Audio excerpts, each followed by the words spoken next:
Welcome to Phantom Reacts, where I react to your favorite content. Today we got the 7 levels of comic rivalries. The 7 levels of comic rivalries. Level 1, Trash. Trash. Superman vs. Doomsday. In 1992, DC I Comics mean, pulled the pin on a marketing Doomsday campaign did called kill The Death of Superman, so... The pitch was simple. The unkillable hero finally meets something he can't stop. That something was Doomsday, a gray-skinned monster born from Krypton. Now, I don't think Doomsday was that intelligent in any of the iterations I've seen. No philosophy, no agenda, just violence given form. Right. Doomsday's first appearance hit like an earthquake. He tore through the Justice League, left cities flattened, and forced Superman into a fight that read like a final stand. I guess he's not a high-ranking rivalry, but still being able to, you know, instant pop culture history. Kill Superman is impressive. Real death. Shops sold out overnight. The story worked as a spectacle, but that's where it stopped. Doomsday was less a villain and more a plot device. An unstoppable creature created to make Superman's death feel inevitable. DC resurrected both soon after, and the cracks showed. Every rematch carried less emotional weight. Hunter Prey tried to flesh out Doomsday's origins. Yeah, I only really remember the first fight. Cycle of his death and rebirth, but the mystery that made him terrifying vanished. Even in the cartoons, Later arcs turned him into a lab subject or a background brute wheeled out for event comics. The rivalry that once shocked readers turned mechanical, drained of its original sense of tragedy. Superman's death made history. His fight with Doomsday just made headlines.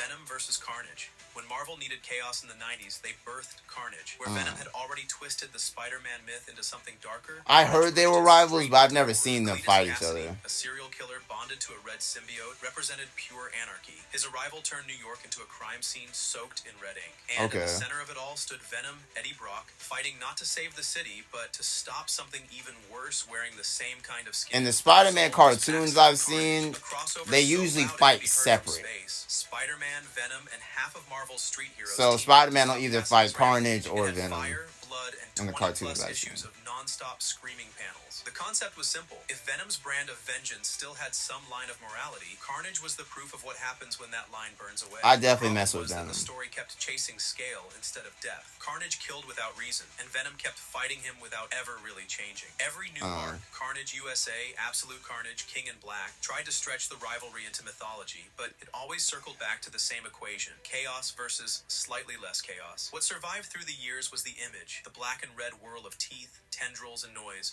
It looks cool. It sold even better, and it rarely said anything new.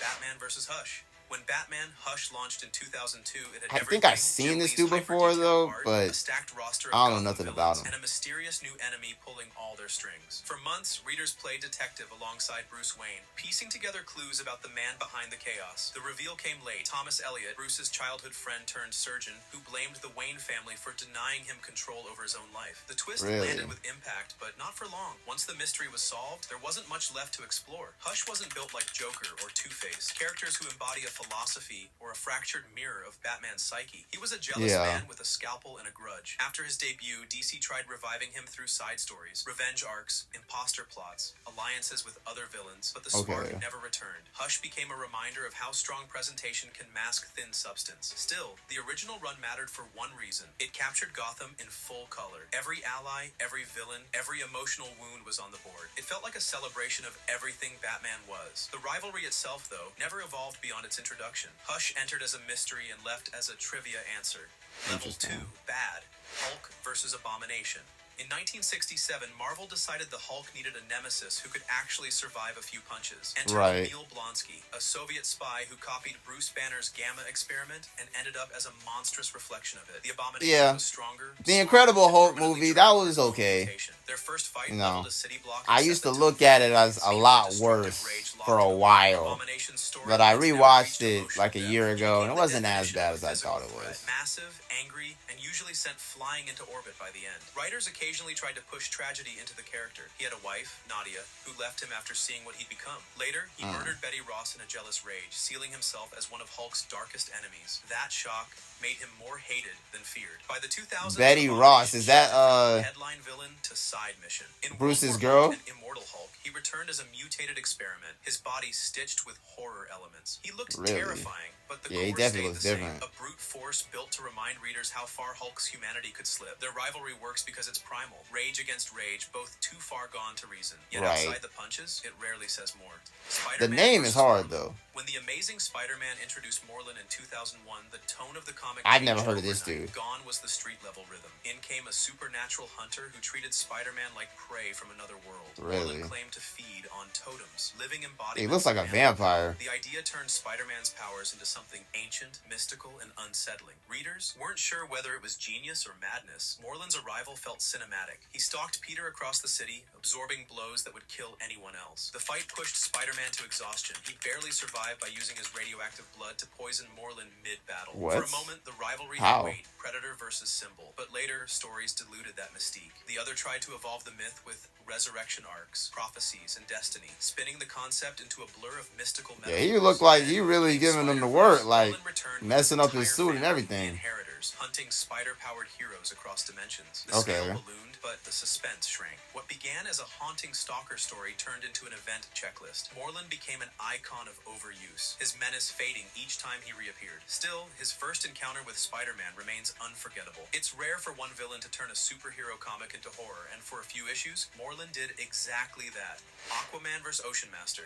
Few comic rivalries carry the weight of blood like Aquaman and Ocean Master. Their feud Yeah, I'm not an back to Aquaman fan. 1966, built around a single fracture. Two brothers divided by So I birth. definitely don't know Arthur none of Curry, this. half-human and heir to Atlantis, rose to the throne. Orm, born of pure Atlantean blood, saw it as theft. That conflict, one tied to heritage, jealousy, Bro, and politics, Ocean Master became the is a spine of very Aquaman's generic world. name. Across the Silver Age, Ocean Master played the classic jealous sibling, scheming for the crown. His Okay. motivation deepened in the modern era. Jeff Johns' Throne of Atlantis reimagined Orm as a nationalist, fiercely loyal to Atlantis and willing to wage war on the surface to protect it. That storyline gave him dimension, transforming him from a stock villain into a tragic one. He wasn't out for power. He believed he was saving his people. Their battles have the scale of fantasy epics. Armies clash under the sea, storms rise, and kingdoms fall. Yet despite the grandeur, the emotional core never disappears. Every confrontation feels like family therapy through warfare. Over time, Orm's role shifted again, sometimes imprisoned, sometimes redeemed, occasionally forced to fight beside the brother he despised. In the comics, that uneasy bond has lasted longer than most alliances in DC. Aquaman versus Ocean Master thrives on identity, the politics of blood, legacy, and belonging. It's about two men who both believe they're the rightful voice of That was Atlantis, Superman in the and water. It believe looked struggling like forever, he was trading getting control, violated. trading guilt, and reminding readers that even in a world of gods and monsters, the worst rivalries are personal. Level 3, Mid-Iron Man versus the Mid. Mandarin. In the Okay. early 1960s, Tony Stark was already the face of American futurism, an industrialist The genius Mandarin. in gold armor representing I know progress, Iron Man technology, 3, and power. Then came the Mandarin, I think they introduced in called Tales of the Suspense villain number the 50, Mandarin, but I don't think that was designed as actually the Stark's dark Mandarin. reflection, a master of ancient science wielding 10 alien rings that could control everything from fire to gravity. The The conflict 10 was framed as rings. East versus I West, heard the intellect 10 rings versus was connected to mysticism, the and real it mirrored Mandarin, the though. Cold War anxieties of the time. Uh, Their first encounters from were Shang-Chi. pure spectacle. Iron Man's repulsors against the Mandarin's otherworldly weapons. Yet as the decades rolled on, writers struggled to evolve the villain beyond his origins. The Mandarin's early portrayals leaned heavily on outdated stereotypes, making him a problematic figure in modern contexts. Later stories tried to rebuild him into something more universal, Okay. a symbol of unchecked So they used ambition too many rather than national stereotypes. identity. In arcs like Haunted and Enter the Mandarin, the rivalry found new ground. It became less about East and West and more about two men chasing ultimate Yeah, control sometimes, through different you know, philosophies, one through science, characters the other through discipline and either, belief. you The know, extremist can era get reframed hurt Stark or as a left futurist behind, obsessed with human you evolution. know, as, Mandarin you know, reemerged as society the prophet of changes. chaos, manipulating others to destroy Stark from within. Across adaptations, the dynamic kept changing. In the MCU, Iron Man 3 turned the Mandarin into a false flag, a manufactured myth that made the audience question the nature of fear itself. Later, Shang-Chi gave the name to Wenwu, a reimagined Right. warlord whose complexity finally grounded the concept. For all its reinventions, the rivalry Oh, remains okay, so defined that by dude ended up potential being rather than Mandarin. fulfillment. Two icons circling the same idea of power without ever finding a definitive clash. Black Panther versus Killmonger. Now that was a fire one. I don't know why they put this one mid. T'Challa and Eric Nah, Killmonger that was one of the bound best by rivalries politics. They were in a divided single by movie history. that I've Killmonger seen. was born in Wakanda, but raised outside its borders, in the chaos left behind after Ulysses Claw's attack. He grew up watching That his Michael homeland B. prosper from Woo! convinced that the throne Top belonged tier. to a I got him people over who had T'Challa forgotten in the that suffering of movie, the world honestly. beyond their walls. Their rivalry is personal in terms of character. T'Challa fights to protect Wakanda's isolation, preserving its culture and independence. Killmonger demands the opposite: global revolution, a redistribution of power built on Wakanda's hidden resources. Every encounter between them is a collision of loyalty and rage. Killmonger doesn't see himself as a villain. He sees himself as the correction to a flawed legacy. In the comics, their duels are brutal, often ending with Killmonger's death and inevitable resurrection. His persistence resurrection. They need to resurrect him and make him the new Black Panther. Of Wakanda's moral stance, forcing T'Challa to question what kind of king he truly is. The Black Panther film in 2018 pushed that question into the mainstream. Michael B. Jordan's portrayal turned Killmonger into a tragic mirror. His pain real, his cause understandable, his methods catastrophic. That story reframed the rivalry for a generation. It changed from good versus evil to about two men shaped by the same wound, each believing the other abandoned their duty. In every version, their battle defines what Wakanda stands for: power with compassion or power through vengeance. Either way, neither walks away unchanged. Green Lantern versus Sinestro. When Hal Jordan I've definitely heard of this Sinestro, one. he saw a mentor. Sinestro was the Corps' most respected Lantern, a master of discipline and control. But that discipline rotted into tyranny. Convinced he ended up turning to the yellow side. His ring on the very people he once protected. The Guardians exiled him, stripped of power, and he built his own weapon to replace it. A yellow ring fueled by the emotion he had come to worship. He built his own ring. Personal betrayal. Really? It was a philosophical war inside the same organization. Hal fought for willpower, for trust in the idea that people could rise above fear. Sinestro saw that as weakness. To him, peace was only possible through control. This ideological divide became the backbone of modern Green Lantern mythology. The rivalry exploded during Sinestro Corps War in 2007, when Sinestro returned with an army powered by fear, declaring open war on the universe. It was one of DC's defining modern epics. Massive battles, emotional stakes, and a clear... they should have done better with the Green Lantern movie years ago. I gotta say though, that new Green Lantern and the new Superman movie, trash.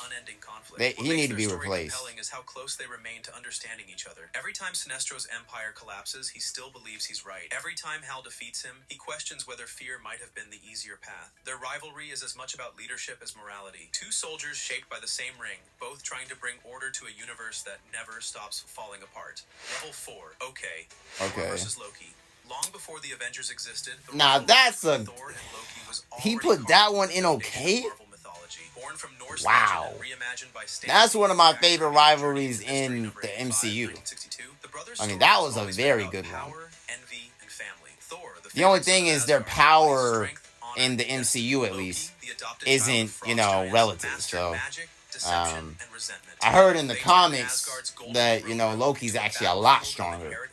But across decades, their war has taken countless shapes. He really stands no chance against Thor and trickster, summoning monsters, manipulating mortals, and plotting for Odin's crown. His earliest schemes were almost theatrical, setting traps that forced Thor to prove his worth again and again. Over time, the rivalry deepened beyond mischief. Loki's bitterness became layered with pain, jealousy, and the quiet knowledge that he'd never be seen as an equal. Modern stories gave their conflict emotional weight. Loki's reinventions, from villain to anti-hero to god of stories, explored his need for identity. The journey into mystery and agent of Asgard runs turned him from a schemer into a symbol of reinvention itself. Yeah, Loki is the second best villain in the MCU. Brother and mirror. Their battles destroyed worlds and rebuilt them, but every fight led back to the same truth. They were family first, rivals second. That tension, more than the lightning or illusions, is why their feud endures. Captain America versus Red Skull. When Steve Rogers first faced Johann Schmidt in Captain America, I wouldn't put this one the world was at war. higher than T'Challa in Black Panther. Stood for everything the Red Skull wanted to burn down. Created as a living embodiment of Nazi fanaticism, Schmidt's crimson mask became a permanent symbol of tyranny. Their clash was about ideology, two extremes colliding in a world that refused neutrality. I mean, don't get me wrong, the Captain America, the First Avenger, that movie was great. Each time he returned, he adapted, sometimes as a terrorist. But their rivalry, I wouldn't say was really that good, though.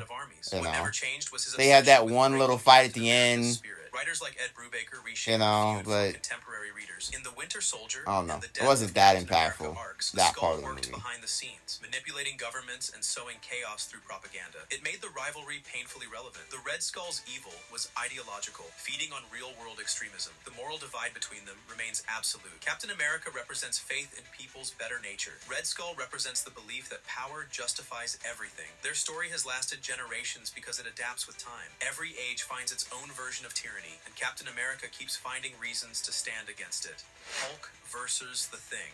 From the moment they That's met a rivalry? Fantastic Four number 12, Really? 1963, the Hulk and the Thing were destined to throw punches. I didn't know Both they had were walking problems. engines of destruction, one powered by rage, the other by pride. Their fights became a Marvel tradition, recurring across decades in every Interesting. possible setting. I'm not City surprised they streets, fought because they're alien two planets, like even Las Vegas. really Fans strong, argued endlessly like over just who was known for stronger, brute and Marvel force. fueled that debate with every rematch. The Thing's rivalry with the Hulk was never about hatred. It was about proving something. Ben Grimm, trapped in his rocky form, saw in Hulk a reflection of his own curse. Hulk's Okay. rage was unstoppable, while Ben's strength came with control. Each clash turned into a test of endurance, pride, and the need to remind themselves they were still human under the weight of what they'd become. Some Really? battles ended in mutual respect. Others left craters the size of neighborhoods. Fantastic Four and a 320 showed the Thing pushing past his limits to hold his ground, even knowing Hulk could crush him. World War Hulk turned that idea on its head, with Ben standing as Earth's last line of defense against a godlike version of his old sparring partner. Their Really? rivalry never needs deep philosophy. It's built on raw heart. Every time the Hulk and the Thing meet, the story writes itself. Two friends testing the edge of their limits, bound by a shared burden of strength. In a universe Yeah, I full of feel like, wars I mean, and Hulk's debates, quite a bit fights stronger remain than the simple, Thing. loud, and human.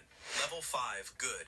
Okay. Flash versus Reverse Flash. Okay, at least this one's in the good category. I haven't seen any Flash works, but I've been hearing more and more about, you know, some of this backstory though, and it's pretty crazy. What started as admiration quickly curdled into obsession. When Thawne realized he was destined to become his hero's greatest enemy, he embraced it completely. By the time he traveled back in time to meet Barry, the line between fan and villain had disappeared. So he found out that he was gonna be his greatest villain. He's a parasite living in See, that's the Barry's thing, history. like He's the killed whole, Barry's mother, like erased friends from speedsters, existence, and like in tampered with MC time so and often that DC their is fame like, has okay, become like they have all endless. this like Every victory is manipulation temporary. Every death and resets. different It's a rivalry experience trapped with between time, fate and so madness. The tension reached its breaking he's point like, when I might as well just Barry embrace it. attempted to fix his mother's death rewrote the entire DC universe. Thawne appeared again, mocking him for believing that time could ever heal. That single event changed DC continuity forever. Later stories like Rebirth and The Button only deepened the connection, turning Thawne into the ghost that refuses to leave Barry's legacy alone. Spider-Man versus Dr. Octopus. When Dr. Octopus first appeared in Man, the Amazing Spider-Man I number better 1, see Spider-Man versus Peter Green Parker Goblin was on still a this teenager list. learning how to balance What? genius and And it better responsibility. be high. Octavius was what Peter Come feared on becoming, now. an arrogant scientist who lost control of his own creation. His 4 mechanical arms made him a threat. His intellect made him unforgettable. Their early Also, clashes Captain set America standard for versus Spider-Man. Iron Man. That should be top Octavius tier. wanted recognition, power, and the validation that his brilliance deserved. For Peter, every fight was personal. Both were prodigies who used science to define themselves. One built machines to help, the other to dominate. Over time, that mirrored connection grew darker. In the Master Planner saga, Ock orchestrated one of Spider-Man's greatest tests, trapping him under tons of machinery while Aunt May's life hung in the balance. Those pages became iconic. I don't really showing look at Peter's these will two for like a breaking rivalry through though, despair. to Decades be later, honest. their rivalry reached a shocking twist. In the Superior I Spider-Man, mean, he's Ock a swapped villain and lives he's a with hero, taking his but body, his I don't know. powers, and his life. For months, Dr. Octopus lived as Spider-Man, vowing to prove he could do it better. And for a while he did, until Peter's conscience resurfaced, forcing Ock to sacrifice himself to save the very world he tried to control. Few rivalries in comics explore the balance between ego and redemption like this one. Ock may have been one of Spider-Man's deadliest foes, but in his final moments, he understood what Peter had lived for all along. Wolverine versus Sabretooth. Every year on Wolverine's Okay, birthday, this one's Sabretooth popular. hunts him down. No Really? gifts, no words, just blood. That ritual began decades ago, turning their What? feud into something primal. It's not about good or evil, it's instinct. Their connection runs deep. Both are Every products of the day, same Weapon every X experiment birthday, that shredded what? their humanity. Both heal from any wound, and both live long enough to carry centuries of hate. Sabretooth is what Logan could have become, a man who embraced his animal side and never looked back. Their early fights were brutal and personal, taking place in snow-covered wilderness or dark alleys where words meant nothing. In Uncanny X-Men, number 212 to 213, their battle tore through the X-Mansion itself, setting the tone for years of violent encounters. Later arcs like Origin and Wolverine, and they have vicious powers too. I really mess with Wolverine. Revealing that their rivalry went back to the 19th century. Two predators destined to cross paths. I like the interpretation in X-Men Origins. Sabretooth drags him back into the blood in the past. With them being brothers. Doesn't stop it. Both men have killed each other multiple times, only to rise again. In House of X, Powers of X, they even share uneasy. Honestly, X-Men Origins is a very underrated X-Men movie. It's actually one of my favorites. Part of Wolverine that refuses peace, the wildness that can't be buried. Their feud has no ending, no final winner. Just two broken survivors proving again and again that survival itself can be a curse. Okay. Level 6, great. Daredevil vs. Kingpin. The streets of Hell's Kitchen. Hey, I seen Daredevil, like, finished it for the first time, like, a couple months ago. That was fire. 170, 1981, when writer Frank Miller reshaped Kingpin from a Spider-Man villain into a crime. That last scene of just Daredevil yelling at him was just such great acting. For justice by day and vengeance by night became his greatest threat. Their conflict feels almost Shakespearean. Fisk controls New York's underworld through intimidation and precision, while Murdoch fights with faith. I like Kingpin in terms of like his quotes and everything like that. The interpretation was great. But I've never really understood like his like superhuman strength. You know, like apparently he killed Peter Parker, you know, and then Miles Morales took over. I don't see him beating Spider-Man. Like, that just seems wild to me. Like, he has no actual powers. Like, he's just like big. Later arcs like The Devil in Cell Block D and Mayor Fisk flipped the dynamic, showing both men navigating morality within corruption. Their rivalry works because it feels real. Two men convinced their way is justice. Reed Richards versus Dr. Doom. Okay, now this one's really popular. Doom at Empire State University, their rivalry started long before either wore a mask. Both were scientific prodigies. Both wanted to push beyond the limits of definitely like the original Fantastic Four movie. I gotta see the new one. I'm gonna react to it. When Victor's experiment to contact the dead went wrong, scarring his face, on my other channel, Phantom Flash.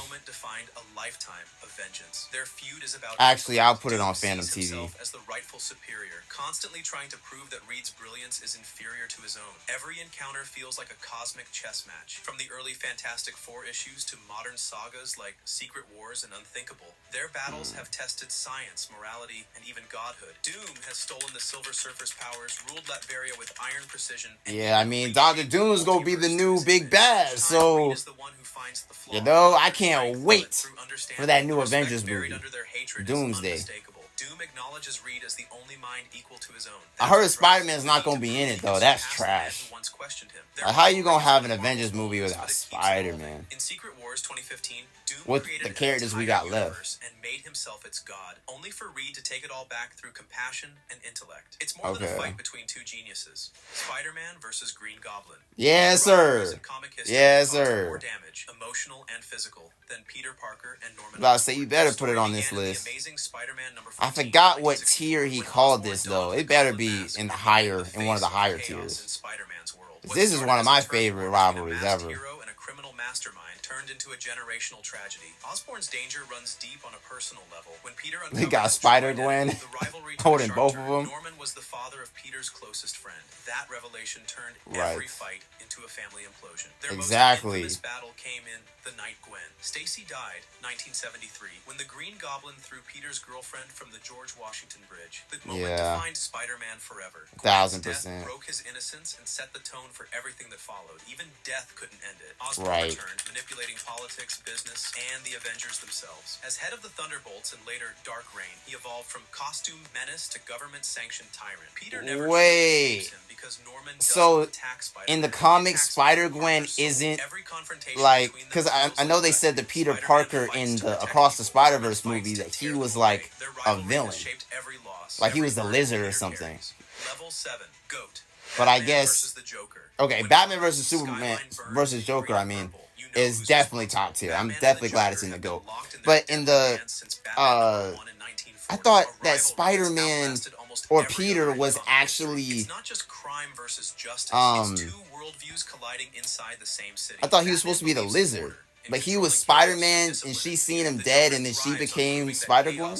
Interesting. From the start, their encounters have redefined what villainy looks like. The Right. Joker began as a cold-blooded killer, leaving smiling corpses across. Yeah, the Joker I heard has evolved a lot over the years. An idea of anarchy that refuses to die. I love the Joker. Again and again, but the Joker always returns, like the city's own madness given form. Their most famous confrontation came in The Killing Joke, when the Joker shot Barbara Gordon and tortured Commissioner Gordon to prove that one bad day can break anyone. It pushed Batman closer to the edge than ever. I've heard of that The Dark comic. Knight Returns, Death in the Family, and Endgame all explored that same tension. How far Batman will go before he crosses his own line. Every version of their feud, from comics to film, shows how inseparable they've become. In Christopher Nolan's The Dark Knight, the Joker calls their conflict "What happens when Whoa, did he break his neck? meets an immovable object." It's the perfect summary. They complete each other in the worst possible way. Gotham's peace depends on a balance between the man trying to save it. Maybe that was. I heard he did something like that in The Dark Knight Rises. Superman versus Lex Luthor. The comic. No rivalry captures the clash between human ambition and divine power, like Superman and Lex Luthor. Oh, I didn't know Lex Luthor had a suit. Action Comics number 23, 1940. Their conflict has always been about what humanity fears most: being made obsolete. Lex sees Superman as a threat to free will, a god walking among mortals who makes human greatness meaningless. Superman sees Lex as proof that intelligence without empathy can destroy. Yo, Lex Luthor was great in the new Superman movie. He's rebuilt cities, engineered wars, and even gained political power as president of the United States. His greatest weapon is his belief that he's right. Every time I mean, maybe it's done well in the comics, but of what I've seen in like the cartoon and in the movies, man, I don't got Lex Luthor and Superman over a decent number of these rivalries. Superman weren't there to overshadow him. Yet Superman never sees Lex as a monster. He sees him as a man lost to pride. That emotional complexity keeps their feud alive across every adaptation. In Batman v Superman: Dawn of Justice, Lex that suit looks fire. Paradox, someone who gives hope yet proves humans are small. In Superman, the animated series, their hatred turns into a lifelong obsession, driving Lex to endless reinvention. What makes their rivalry immortal is philosophy. Every time Superman flies over Metropolis, Lex sees everything he'll never be. Professor X vs. Magneto. When Charles Xavier and Eric... Now that's a fire one for sure. Both were mutants born into a world that feared them. Both wanted... Yo, that X-Men First Class... was how to achieve it. That divide transformed best their X-Men friendship movie. into one of the most complex rivalries in comic history. Their origins set the stage for everything that followed. Idealist Elite founded the backstory. X-Men and believed in coexistence. Magneto, a Holocaust survivor, learned that persecution never ends, and that the only way to survive is through power. To him, mutants are the next stage of evolution, destined to rule instead of hide. Their conflict, Eric. their respect for each other, never disappears. Across Uncanny X-Men, House of M, and X-Men First Class, that tension defines mutant kind. Magneto's attacks are often acts of vengeance. Xavier's resistance is an act of faith. They've fought, allied, and fought again, each time believing they're saving their people. Even when Magneto joins the X-Men, they're both fighting for their people to enforce peace. Both men remain trapped in the same question: can tolerance survive fear? In modern stories like House of X, Powers of X, I love how they can easily become allies because they're fighting for the same, you know, general outcome, at least for betterment of mutants. You know, is the backbone of the X-Men. How they want to achieve that is the difference. And the same goal they'll never agree on how to reach. Which comic rivalry deserves the crown? I say Green Goblin versus Spider-Man